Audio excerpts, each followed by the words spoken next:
nestled deep among the stars, in the mucosal sector of galaxy Bio 3130, is planet Neutrophil.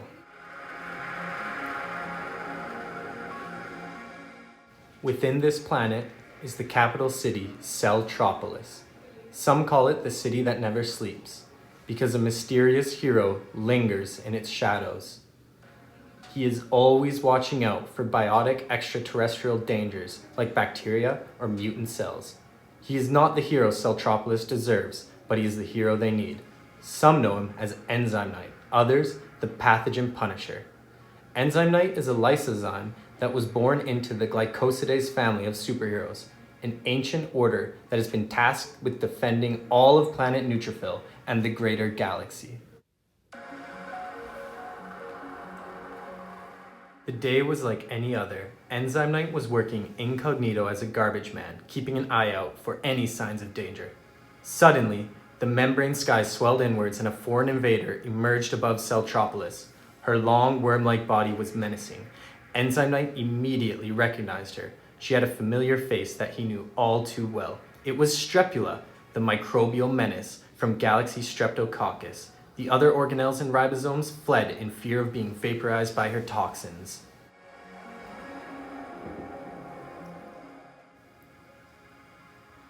Strepula, I thought I recognized that ugly mug of yours.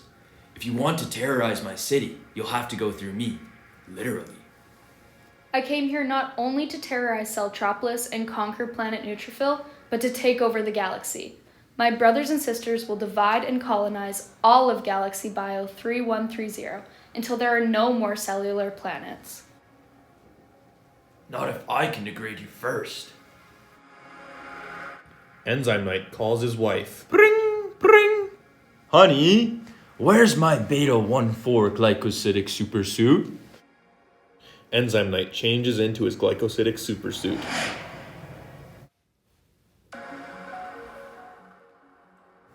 His father, another member of the glycosidase family, had faced Strepula's mother during the bacterial wars. He knew her major weakness was his greatest strength. Strepula's cell wall was composed of peptidoglycan. This is a polysaccharide heteropolymer made up of N-acetylglucosamine and N-acetylmuramic acid residues linked by beta-1,4 glycosidic linkages. We'll call them NAG and NAM for short.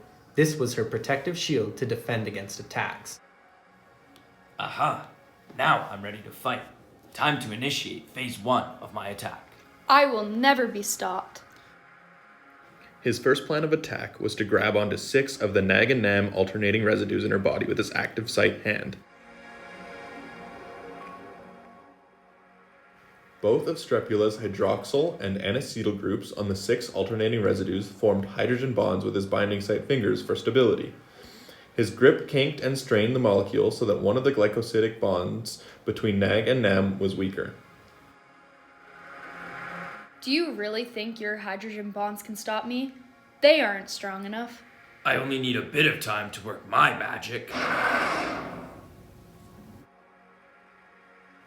The initial binding step was easy because Enzymeknight's active site has a high affinity for Strepula's peptidoglycan cell wall.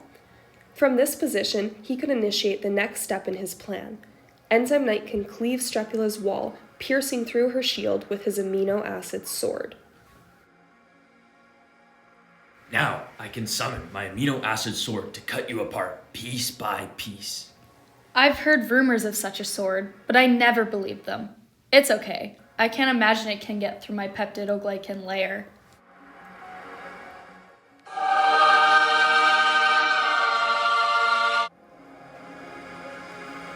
His special sword was forged in the depth of the ribosome. It is composed of the highest quality amino acids, including 2 legendary catalytic amino acids, glutamic acid in position 35 and aspartic acid in position 52. Enzymeknight's special sword covalently binds to a NAM residue in Strepula's outer body. To do this, the aspartic acid in the sword has a lone pair of electrons on one of its oxygens that can attack the electrophilic anomeric carbon on NAM. This bumps the electrons from the glycosidic bond onto the shared oxygen between NAM and NAG. This SN2 reaction causes the adjacent NAG residue to detach from the NAM and take a proton from the glutamic acid in Enzymeknight's sword. Strepula's body is now partially torn open.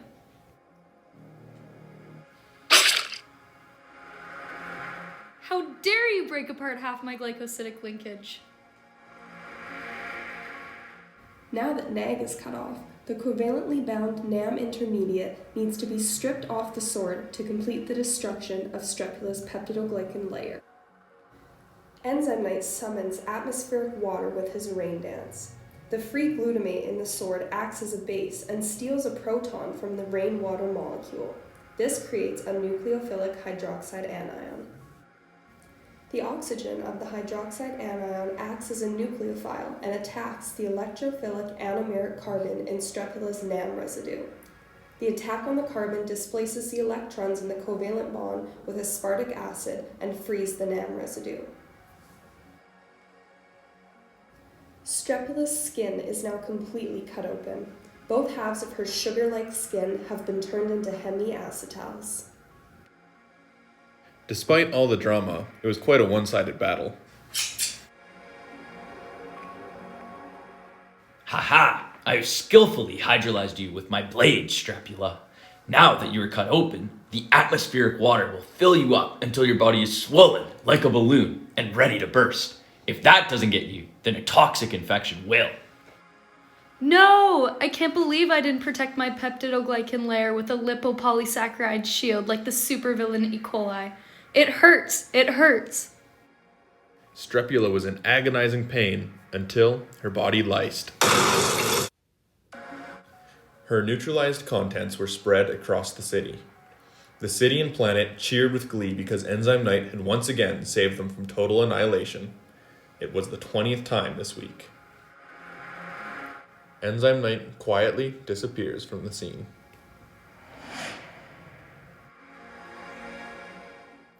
Nobody in Celltropolis knows Enzymeknight's true identity.